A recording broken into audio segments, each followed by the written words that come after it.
Friends, humans, Disney fans, lend me your ears! That's right, today it's all about this guy. Find out what I thought about Disney's latest live-action remake and whether or not I'd recommend it to you. Coming up next, let's chat.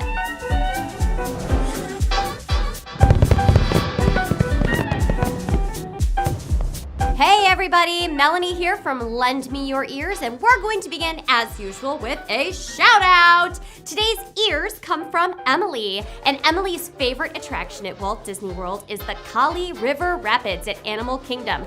Emily, you know what? I've never even been on that attraction. I know, it's completely shameful, but anytime I've been to Animal Kingdom, it's either been too chilly to get wet, or I've already been wet by a torrential downpour of rain and didn't feel like getting wet again. So I'm gonna have to write it next time I go because it comes highly recommended by Emily. And Emily, thanks for lending your ears. Okay, everybody, the live-action remake of the 1941 Disney animated classic film, Dumbo, was released this past weekend. I went and saw it, and now I'm gonna tell you what I thought about it. I'll start first by not giving any spoilers and just giving you a general overview of what I thought about the movie, and maybe that'll help you have a better understanding of whether or not you want to go see it.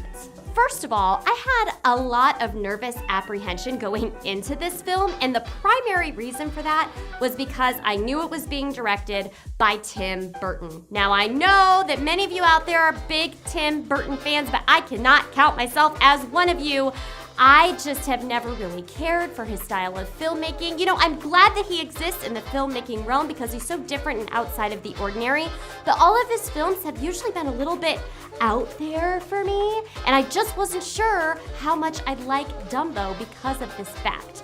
And especially since the last Tim Burton movie I had seen recently was Miss Peregrine's Home for Peculiar Children, and I really did not care for the way he adapted that book onto the screen. Kind of left a bad taste in my mouth, so that was kind of my feeling going into this film. Also, it was a little hard to know exactly what to expect from this film. Now, Aladdin is coming out in a couple of months, the live-action remake of that classic film, and from the previews, it's pretty obvious what you can expect. It looks like it's gonna be a carbon copy of the animated film.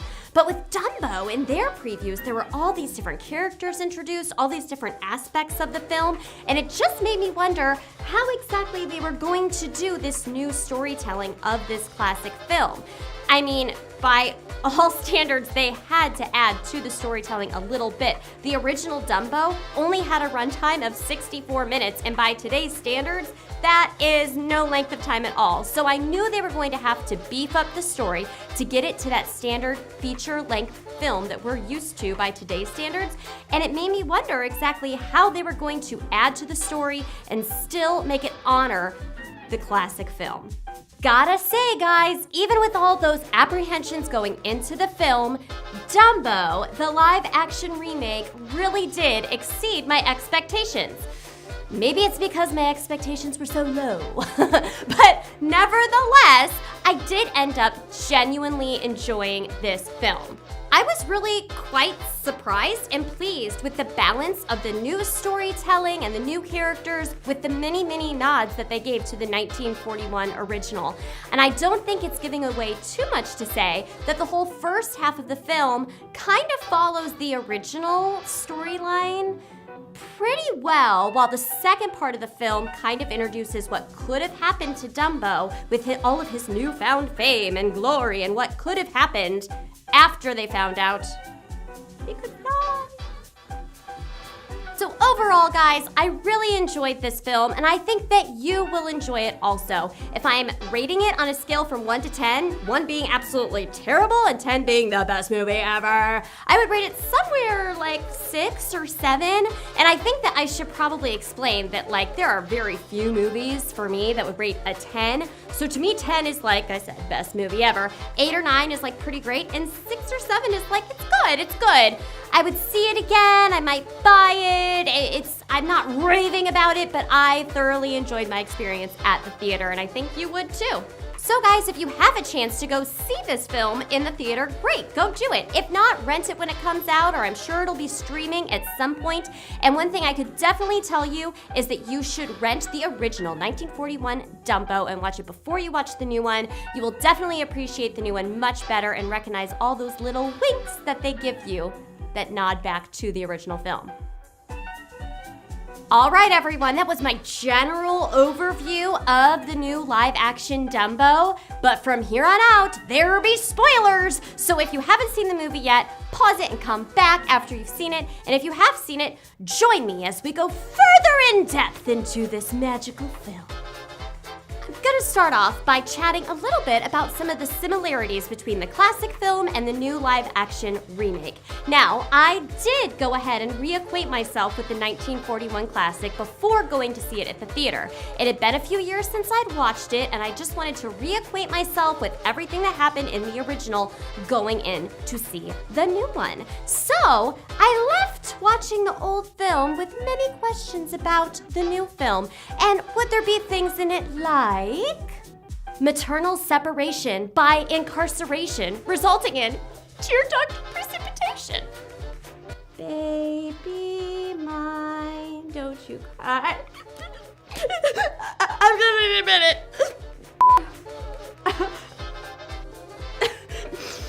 Okay, we can keep rolling. Or would there be intoxication of a pachyderm minor, resulting in psychedelic hallucinations? Or would there even be aviary cigar smoking? I was pretty sure that wasn't gonna be included in the new one. Seriously, the original was a little messed up.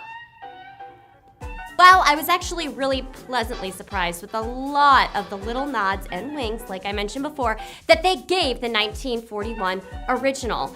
I know I mentioned earlier in this video that it really bothered me how much they changed the Miss Peregrine's book in the film adaptation that Tim Burton did, but I feel like in a movie like this where you're remaking an old film that was only 64 minutes long, you have a little bit more of that wiggle room and that creative freedom to kind of explore some different things that you can do and not stick so close to that storyline.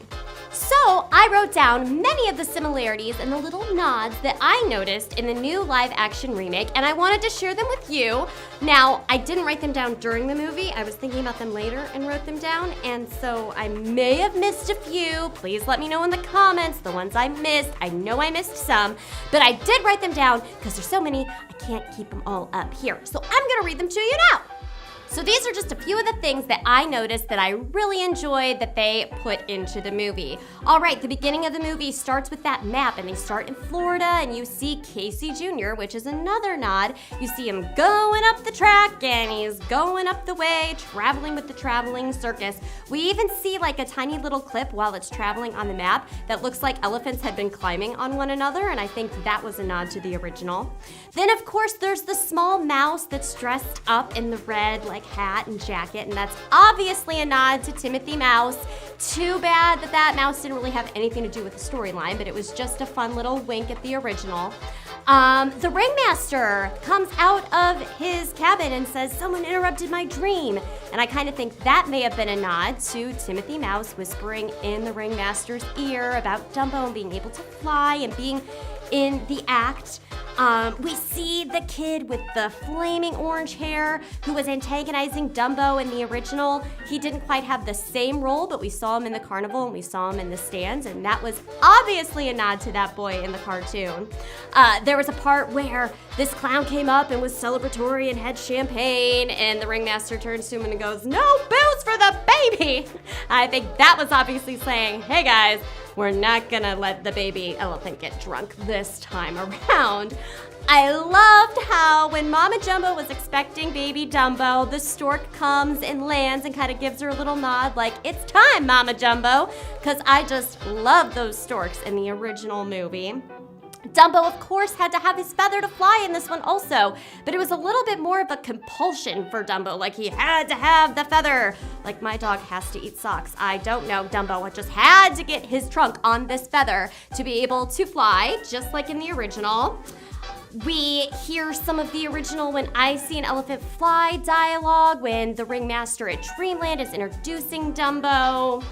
We saw Jumbo do the whole big top disaster when she was trying to protect her baby, the big post getting broken, and the big top falling in on itself. That's straight from the old movie.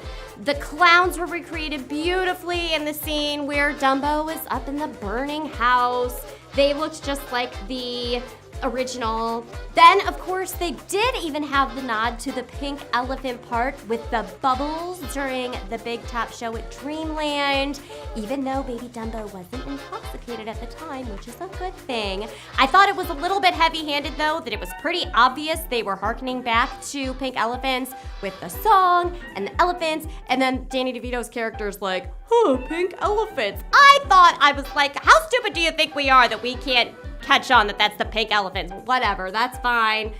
They also had a mention of roustabouts, which maybe roustabouts is a normal circus term, but I have never heard it outside the context of Dumbo, so I thought that was maybe a nod to the old movie. There was a newspaper picture in the newspaper that looked similar to the one in the old film. At the very end of the credits, if you stay through the whole entire movie, you can hear an instrumental, little small instrumental piece of When I See an Elephant Fly. All of Dumbo's costuming harkened back to the old film. They did a great job with Dumbo himself. He didn't look too creepy. I think the potential was there for Dumbo to look kind of creepy, but he was the perfect mix of looking like a real baby elephant and kind of harkening back to his cartoon self from the 1941 classic. So those were just a few things that I enjoyed that they kind of nodded back to the old movie with. Let me know what I missed and what I forgot. On to some of the new things in the movie that I noticed, such as all the new characters. I felt like every single character had a very specific purpose, and that was to personify the plight of Dumbo himself. Let me explain. First of all, Colin Farrell's character of Holt obviously shares one thing in common with Dumbo, which is they have a very obvious physical difference from others. He comes home from the war, he's lost an arm, and even his children, when they greet him at the train, kind of have that same look on their faces that everyone has when they first see Dumbo for the first time right after his birth a few scenes later. Everyone's kind of taken aback and like, oh, what's wrong? They're also very much underestimated of what they're capable of, and by the end of the movie, both Holt and Dumbo show that they are capable of far more than what people expect out of them. And then there's the kids in the movie, Millie and Joe, who have recently lost their mother. And I think this helps them emphasize with Dumbo and that he's been separated from his mother and that at one point in the movie, he's potentially losing her forever. This really makes them understand Dumbo in a way that nobody else could in the movie. And they really work to make sure that Dumbo is reunited with his mother, Jumbo. And I think by the end of the movie, Millie and Joe also have a new mother figure in their life in the form of Colette. And speaking of Colette, I think that what she personified in Dumbo was the fact that they were both taken from their home and exploited for their talent. Now, of course, there's nothing wrong with being in show business, right, Dumbo? But there is something wrong with being used for someone else's personal gain, and they both were used for personal gain by Vanderveer, right? So, by the end of the movie, both Dumbo and Colette break free of that exploitation. And then there's the ringmaster, Max Medici. And this might be a little bit of a stretch, but I felt like he more personified what Mama Jumbo was going through. He learned that when it comes down to it, when push comes to shove, you have to protect your baby. And his baby was his troupe, right? The troupe of performers in his circus. And when he found out they were being fired, he really stepped up and he helped them to defeat Vanderveer. And just like Mama Jumbo was protecting her baby and brought down the big top, he helped the troupe bring down the entirety of Dreamland. I mean, it was in flames by the end of the movie. So I think he was kind of connecting more with Mama Jumbo. So I really enjoyed how these characters seemed to be very purposeful in lining up with what Dumbo and his mother were both experiencing. One piece of symbolism that I really enjoyed and wanted to mention was when baby Dumbo was brought out in the big top for the first time and the sign above him says, "Dear baby Jumbo. And then the J falls off and the D swings down and it says, "Ear baby Dumbo." And that's how Dumbo gets his name. I thought it was pretty interesting and ironic that when Dreamland is falling and in flames, that D also falls down and then it says Reamland. I looked up some definitions for the word ream, and outside of being a package of sheets of paper, it can also be slang for to cheat someone or defraud them. So I thought that was pretty interesting that both in Dumbo's naming and at the end of the movie with Dreamland, that D fell to reveal something else. Speaking of Dreamland, I feel as though I have to speak towards some of the titles of some articles I've been seeing recently that basically allude to the fact that Dumbo might actually be like giving a scathing review of Walt Disney and Disneyland itself, that somehow they actually hid this message in their own film that shows Walt Disney and Disneyland in a negative light. Now, I didn't read any of these articles going into the movie, and I still haven't read them. I might read them after this review I'm giving to you right now, because I didn't want my opinion to be tainted of the movie. But that's definitely the feeling I got from the titles of these articles, that they were insinuating that somehow this movie was painting Walt Disney himself in a bad light, and I wanted to speak to that a little bit. When you watch the movie and you see Vanderveer's Dreamland, there are actually some startling similarities to Disneyland. First of all, there's this whole section called something about the wonders of science or the world of science that kind of reminds you a little bit of a place called Tomorrowland. It's even kind of situated in Dreamland in the same place, kind of off to the right, where Tomorrowland would be, both at Disneyland and Walt Disney World. Then, of course, there was this little scene where there's like these robotic people and it's like the world of tomorrow and they're pouring coffee and they're brushing their hair or something like that. And it really makes you feel like you're looking at the Carousel of Progress, which of course used to be featured at Disneyland and is now over at Tomorrowland and Walt Disney World. There's a great big beautiful tomorrow. Having seen some of these article titles and then going into the film and seeing these similarities between Dreamland and Disneyland was a little bit startling. But upon thinking about it a little bit more, I really don't think that what they were trying to do was paint Walt Disney in a negative light at all. Rather, I think what they were trying to show you was what a place like Disneyland could have been like if the founder had been motivated by things like greed, self-interest, and corruption. I mean, my goodness, there was a part where Vanderveer looked at the small, tiny, innocent children and said something along the lines of, "When you grow up, you gotta learn to be alone." Friends, is this something that Walt Disney would say? I don't think so. Walt Disney's entire goal for Disneyland was for it to be a place where families could be together and so grown-ups could feel like kids again. I definitely don't think that this was supposed to be a tie-in or a reflection of Walt Disney, but like I said, rather a glimpse at what Disneyland may have been like if its founder had been fueled by those negative attributes. That's how I took it. What do you think? Now, finally, on to some of the things about the film that I just flat out didn't really care for, okay? There were some stinker moments in the movie. I gotta share them with you, I'm sorry. First of all, I'm not entirely sure how Tim Burton directs his actors, but it seems like oftentimes in movies I see of his that the actors are either way overacting or they're like this the whole time. I just don't get it. I don't know what he's telling these actors to do, but I felt like I experienced some of that in this film also. Now, the actors that I thought did a pretty decent job, I really enjoyed Colin Farrell and I enjoyed Danny DeVito. I felt like they did pretty good with their characters that they had. Michael Keaton, we love Michael Keaton, right? He's Ken Doll in Toy Story, he's Chick Hicks in Cars, but I don't know what he was directed to do, but he kind of overacted. It had some cringe-worthy moments for me where it was just way over the top ridiculous. What do you think? Maybe I'm off the mark here.